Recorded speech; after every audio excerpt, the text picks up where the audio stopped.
menjaga kita. Sekarang kita berdoa dulu ya Ustazah. Iya, oke. Sikap berdoa, membaca syahadat, asyhadu an la ilaha illallah wa asyhadu anna Muhammadar Rasulullah. Aku bersaksi bahwa tidak ada Tuhan selain Allah dan Nabi Muhammad sebagai utusan Allah. Amin. Membaca surat Al-Fatihah. A'udzu billahi minasyaitonir rajim. Bismillahirrahmanirrahim. Alhamdulillahi rabbil alamin. Ar-Rahmanir Rahim. Maliki yaumiddin. Iyyaka na'budu wa iyyaka nasta'in. Ihdinas siratal mustaqim. Siratal ladzina an'amta 'alaihim ghairil maghdubi 'alaihim waladdallin. Amin. Membaca niat akan belajar. Nawaitu an ata'allama ta'ban wa jihadan lillahi ta'ala. Saya berniat menuntut ilmu dengan susah payah dan bersungguh-sungguh semata-mata karena Allah Ta'ala. Amin. Membaca doa sebelum belajar. Rabbi zidni ilman nafi'a warzuqni fahma wa amalan shalihah. Amin. Hari ini Ustazah akan memperkenalkan surat baru, yaitu surat An-Nas. Oke, anak-anak ikuti ya yang di rumah ya. Tidak harus hafal karena ini perlu pembiasaan. Anak-anak belajarnya bersama ayah dan bunda di rumah. Membaca surat An-Nas. Bismillahirrahmanirrahim. Qul a'udzu birabbin nas, malikin nas, ilahin nas, min syarril waswasil khannas, alladzi yuwaswisu fi sudurin nas, minal jinnati wan nas. Oke, sudah selesai. Nah, sekarang Ustazah kita tanya nih sama anak-anak yang di rumah. Siapa yang kemarin ikut merayakan Hari Raya Idul Adha? Pasti merayakan semua. Ustazah Ida kemarin malam itu ngapain Ustazah? Ustazah bersama anak dan suaminya Ustazah ikut takbiran di musola. Seru ya Ustazah. Kemudian paginya mengikuti sholat Idul Adha di masjid. Selesai sholat Idul Adha, Ustazah ngapain kok begini sama teman-teman yang lain? Saling minta maaf Ustazah. Baik. Kemudian dilanjut menyaksikan pemotongan hewan kurban. Ustazah waktu itu melihat panitia kurbannya memberikan daging kurbannya kepada orang-orang sekitar yang Tidak dimakan sendiri ya Tidak Ustazah. dong, Ustazah. Semuanya kebagian di sekitar kompleks KBBK Insan Terpadu. Nah, bunda-bunda di rumah pastinya juga masak-masak nih Ustazah. Ustazah Ida kemarin masak apa? Masak rendang juga. Ustazah kok gak dibagi? Oke. Nah, anak-anak pengen tahu enggak ceritanya, kisahnya kenapa kok ada hari raya Idul Adha? Iya Ustazah, jadi penasaran ya Ustazah. Nih, hari ini nih kita akan dipandu oleh Ustazah Lucy yang akan menceritakan tentang kisah teladan Nabi Ismail. Anak-anak ikuti ya di rumah ya. Iya Ustazah. Oke. Bersama-sama. Baik anak-anak semuanya, hari ini Ustazah Lucy akan bercerita tentang kisah Nabi Ibrahim dan Nabi Ismail, yang mana dari kisah ini maka terjadilah yang namanya berkurban. Nah, kalau di Indonesia nih berkurbannya menggunakan hewan sapi, boleh kambing atau domba. Kalau di daerah Arab bisa menggunakan yang namanya unta. Karena di Indonesia tidak ada unta, maka hewan-hewan tadi yang boleh disembelih. Gimana sih ceritanya? Kita ikuti ya. Jadi anak-anak, pada zaman Nabi Ibrahim dulu, beliau menikah dengan seorang perempuan namanya Siti Sarah. Nah, dengan Siti Sarah, Nabi Ibrahim tidak memiliki anak atau tidak memiliki putra, sehingga Siti Sarah nih mempersilahkan kepada Nabi Ibrahim untuk menikah lagi seperti itu. Nah, kemudian Nabi Ibrahim menikah dengan seorang perempuan yang bernama Siti Hajar. Nah, dengan Siti Hajar, Nabi Ibrahim memiliki seorang putra yang diberi nama Ismail. Ya, diberi nama Ismail. Nah, setelah Nabi Ismail lahir, kemudian Allah memerintahkan Nabi Ibrahim untuk membawa Siti Hajar dan Nabi Ismail ke daerah Arab, ke Mekah tepatnya. Nah, akhirnya Nabi Ibrahim dan Siti Hajar mengajak Ismail kecil ke padang pasir. Nah, di padang pasir ini Nabi Ibrahim meninggalkan Siti Hajar dan Nabi Ismail berdua saja, tidak ada orang di sana. Jadi dengan berat hati, dengan rasa sedih, Nabi Ibrahim meninggalkan Siti Hajar dan Nabi Ismail berdua. Karena apa? Karena Nabi Ibrahim nih mengikuti perintah Allah untuk meninggalkan Siti Hajar dan Nabi Ismail di padang pasir, tepatnya di daerah Mekah. Nah, di padang pasir nih Nabi Ismail bersama bundanya Siti Hajar hidupnya penuh dengan kasih sayang karena Siti Hajar sangat menyayangi Nabi Ismail. Nah, kemudian anak-anak, setelah beberapa tahun nih, ayahandanya Nabi Ibrahim sangat rindu dengan mereka berdua, sehingga Nabi Ibrahim berniat akan menemui beliau berdua di Mekah.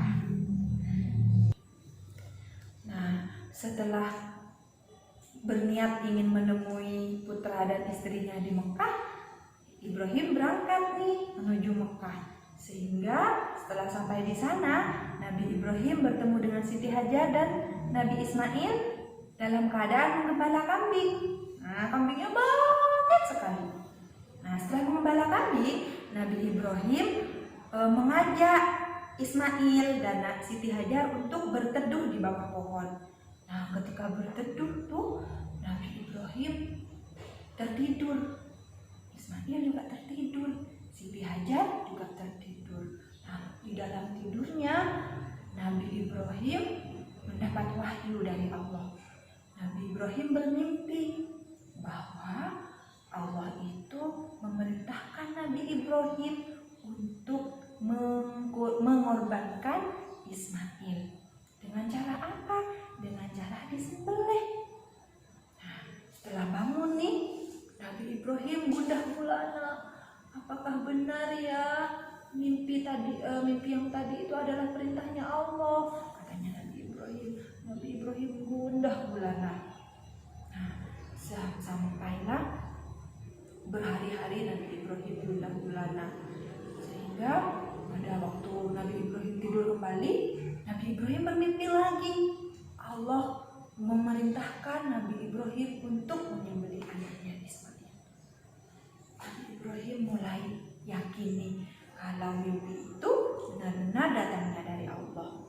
Sampai pada mimpi yang ketiga nih anak-anak, Nabi Ibrahim yakin bahwa berita itu memang benar-benar dari Allah, bahwa Allah memerintahkan Nabi Ibrahim untuk mengorbankan putra kesayangannya, yaitu Nabi Ismail. Sampai pada suatu hari Nabi Ibrahim menyampaikan berita itu kepada Nabi Ismail. Nabi Ibrahim menyampaikan kepada Ismail, "Wahai putraku Ismail, bahwa ayah mendapatkan perintah dari Allah untuk mengorbankanmu, untuk menyembelihmu sebagai rasa berkeimanan ayah kepada Allah. bagaimana menurutmu wahai putraku? Katanya Nabi Ibrahim, anak-anak. Kemudian Ismail yang solih, Ismail yang hebat ini menjawab, baik ayah, jika memang perintah itu benar-benar dari Allah, maka laksanakanlah ayah, maka kebaikan akan menyertai kita. Kata Ismail kecil. Masya Allah ya anak-anak, sungguh besar rasa sayangnya Nabi Ibrahim dan Nabi Ismail kepada Allah. Sungguh patuhnya Nabi Ibrahim dan Nabi Ismail kepada Allah. Sehingga setannya nggak mau. Si setan nggak mau kalau Nabi Ibrahim sampai melaksanakan perintah Allah itu. Si setan terus menggoda Nabi Ibrahim. Oh, jangan dilakukan Ibrahim, jangan dilakukan. Sesungguhnya Allah itu ingin kamu tidak memiliki anak. Segala macam cara dilakukan oleh setan untuk menggagalkan niat Nabi Ibrahim untuk mengorbankan Nabi Ismail dan mengikuti perintahnya Allah. Iblis setan itu terus menggoda Nabi Ibrahim agar tidak mengikuti perintahnya Allah. Sehingga datanglah wahyu Allah untuk melempar setannya ini dengan kerikil. Nah, yang hari ini dikenal oleh kita melempar jumrah anak-anak, yaitu melempar setan-setan nih, intinya melempar setan yang mengganggu. Kemudian Nabi Ibrahim melaksanakan perintahnya Allah itu, dan akhirnya setannya berhenti kepada Nabi Ibrahim. Sehingga Nabi Ibrahim berhasil nih anak-anak mengajak Nabi Ismail ke atas sebuah bukit. Kemudian Nabi Ismail ditidurkan oleh Nabi Ibrahim di atas sebuah batu. Kemudian Nabi Ismail ditutup matanya oleh Nabi Ibrahim agar tidak melihat pedang nih yang akan digunakan untuk menebas lehernya Nabi Ismail. Tapi karena Allah sangat sayang dengan Nabi Ibrahim dan Nabi Ismail anak-anak, sehingga ketika pedang Nabi Ibrahim menyentuh lehernya Nabi Ismail, Allah langsung menggantinya dengan seekor domba yang gemuk, yang sehat, sehingga Nabi Ismail selamat anak-anak dari penyembelihan itu. Karena sebenarnya Allah hanya menguji keimanannya Nabi Ibrahim dan Nabi Ismail. Apakah Nabi Ibrahim lebih sayang kepada anaknya daripada mematuhi perintahnya Allah? Nah, anak-anak, Nabi Ibrahim dan Nabi Ismail berhasil melaksanakan ujian dari Allah. Nah, kemudian Allah berfirman kepada Nabi Ibrahim, "Hai Ibrahim, kau telah melaksanakan perintahku dengan ikhlas. Sebagai gantinya, aku berikan kau seekor binatang ternak untuk disembelih. Ini adalah cobaan besar buatku." Seperti itu Allah berfirman anak-anak. Nah, sehingga kejadian ini nih, kejadian penyembelihan Nabi Ismail nih yang terjadi pada tanggal 10 Zulhijjah dijadikan momen oleh umat Islam saat ini untuk melaksanakan kurban. Nah, sejak saat itu seluruh umat muslim di dunia melaksanakan kurban, yaitu menyembelih atau memotong hewan, boleh sapi, boleh kambing, boleh domba, sebagai rasa syukur, sebagai rasa patuh kepada Allah atas perintah-perintahnya. Seperti itu anak-anak. Nah, sekarang anak-anak nih, siapa yang di rumahnya diajak sama ayah bunda melakukan kurban? Tentu banyak sekali. Berkurban tidak harus sendiri loh, boleh bersama-sama, boleh bersama keluarga, boleh bersama teman-temannya, iuran. Nah, nanti pahala kurbannya bisa sampai kepada kita. Kita juga dapat pahala kurbannya. Oke anak-anak, Sekian ya cerita dari Ustazah. Mudah-mudahan memberikan manfaat untuk kita semua. Amin ya rabbal alamin. Wow, seru ya Ustazah ceritanya ya. Nah, dari situ Ustazah kita semua bisa mengambil hikmahnya Ustazah. Iya Ustazah. Dari tadi yang cerita yang disampaikan Ustazah Lucy, kita bisa belajar nih Ustazah teladan Nabi Ismail. Di antaranya apa saja tadi? Menjadi anak yang soleh-solehah, Manut atau nurut sama Iya, ayah manut. bunda. Kemudian dia taat kepada perintah Allah. Allah. Oke anak-anak, semoga kita bisa mengambil hikmah dari cerita yang disampaikan oleh Ustazah Lucy tadi. Saatnya kita mengakhiri kegiatan Ustazah Sum. Kita berdoa kembali yuk. Semoga tetap dalam penjagaan Allah Subhanahu wa taala. Oke, sikap berdoa. Membaca surah Al-As. A'udzu billahi minasy syaithanir rajim. Bismillahirrahmanirrahim.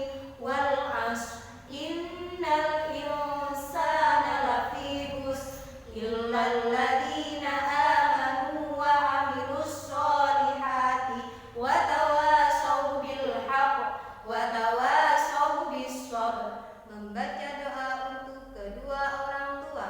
Rabbighfirli wa liwalidayya warhamhuma kama rabbayani shaghira. Membaca doa selama dunia dan akhirat. Rabbana atina fid dunya hasanah wa fil akhirati hasanah wa qina adzabannar. Membaca doa penutup majelis. Subhanaka Allahumma wa bihamdika asyhadu an la ilaha illa anta astaghfiruka wa atubu ilaik. Membaca hamdalah. Alhamdulillahi rabbil alamin. Amin. Terima kasih karena tadi menyaksikan ceritanya sudah hebat-hebat semuanya. Ustazah pamit dulu. Assalamualaikum warahmatullahi